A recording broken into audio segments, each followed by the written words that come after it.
اللي مثير للانتباه في هذه التشكيله اليوم هو عدد اللاعبين اللي صغار في السن. ايضا البن الصغير فعندك واحد تقريبا نصف الفريق فهو طاقات شابه طاقات. واحده من الانجازات ديال كره القدم الموريتانيه على مستوى المشاركات القاريه. كره اماميه لإلياس عمليه ديال الانزال ممتاز. إلياس كينزل الكره ديالو كيدخل داخل منطقه الجزاء بمهارات فرديه جيده. 19 سنه امامه إلياس بن صغير كيستلم يحافظ على الكره ديالو في خط الوسط.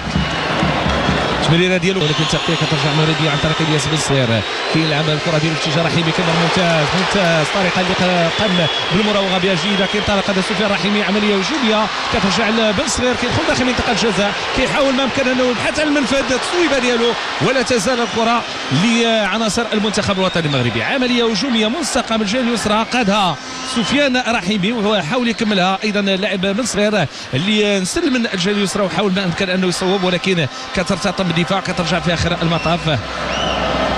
بناء العمليه الهجوميه من الجهه اليسرى الان انطلاقه ديال إلياس بن صغير يحاول يرفع الكره ديالو مباشره كره للزاويه لصالح المنتخب الوطني المغربي مع انسلال ومحاوله ديال الاستخلاص هكذا كرات إلياس بن صغير مراوغه تحضير ترويض من إلياس كيرفع كره داخل منطقه الجزاء طول قامه ديال امير ريشاردسون فرصه جيده محاوله داخل منطقه الجزاء يحاول مأكد يهيئ نفسه للتصويب كره بهذا الشكل طول القامه ديال امير ريشاردسون. إلياس بن صغير التمريره ديالو كانت ناجحه جيعه تصبح هجمه مرتده مضاده. إلياس بن صغير عمليه ديال الاختراق دخول داخل منطقه الجزاء رجع كره ديالو خلف صوب رحيمي التمريره دي كره للمنتخب الوطني المغربي. إلياس كيمر امام جوج ديال اللاعبين كيراوغ كيدخل داخل منطقه الجزاء.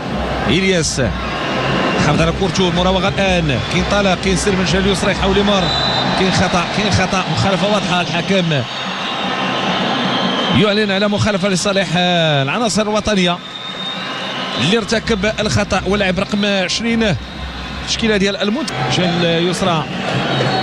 انطلاقه إلياس اختار الجهه اليسرى انطلاقه هجوميه محاوله ديال إلياس بن صغير يحاول يمر كيراوغ كيمرر الجهه اليمنى.